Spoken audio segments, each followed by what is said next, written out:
I was at the slide with my daughter when a little boy ran up to me. "Mister," he asked, "can I have your daughter?" Chalking it up to dumb kid talk, I just laughed. "She's my whole world, buddy. Can't just give her away." He looked me dead in the eye. "So what if she died? Would you be sad then?" I scooped up my daughter, feeling a cold dread crawl up my spine. I'd never seen this kid before. This playground was a community project. I knew pretty much every little brat who came to play here. My gut screamed that this kid was a scout for some scumbag kidnapper. I got my daughter the hell out of there. Back home, I laid down the law. Stay away from that playground for a while. Don't go near that boy. And for fuck's sake, don't take any candy from him or go anywhere with him. My daughter just nodded, her eyes wide. A few days later, my daughter drops a bombshell. She saw the boy leading the daughter of the woman who runs the bakery across the street away somewhere. She'd thought about following, but she remembered what I said and chickened out. The bakery is run by a single mom named Hannah and her 4-year-old Katie. She's divorced and everyone in the neighborhood knows she has it tough, so we all try to look out for her. I immediately called Hannah, but the call went straight to voicemail. She must have been out on a cake delivery. About an hour and a half later, Hannah burst into my diner like a goddamn hurricane, wild-eyed and frantic. She grabbed my daughter by the shoulders. "Where's Katie? Tell me!" My daughter was so scared she could barely speak. I told Hannah to call 911 right away, then went with her to search. But the trail went cold the second they crossed the main road. The cops were on it, fast. Using my description and footage from nearby security cameras,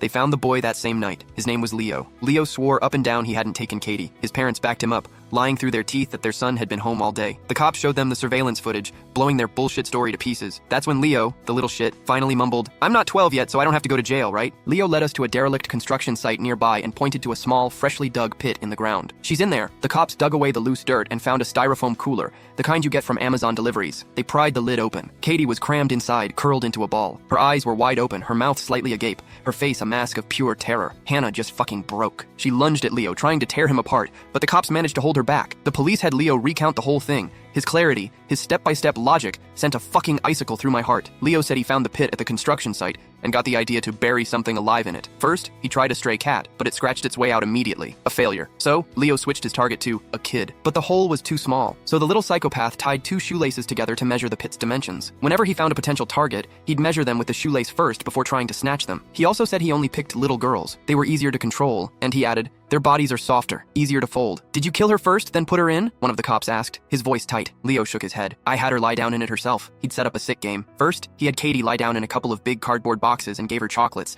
making her think it was all for fun. Then, he told her to get into the styrofoam cooler he'd placed in the pit. Katie, trusting him completely, did it without a second thought. Once she was in, I put the wooden board over the top, stacked a few bricks on it, and started burying it. Leo said Katie started struggling, so he jumped on top of the board and stomped on it a few times until she stopped moving. Hannah didn't even make it through the whole story before she collapsed. The cops rushed her to the hospital. I overheard one of the veteran cops muttering, "Jesus fucking Christ. All my years on the force, I've never seen an animal like this. If his parents weren't here, I'd beat the shit out of this little fucker myself."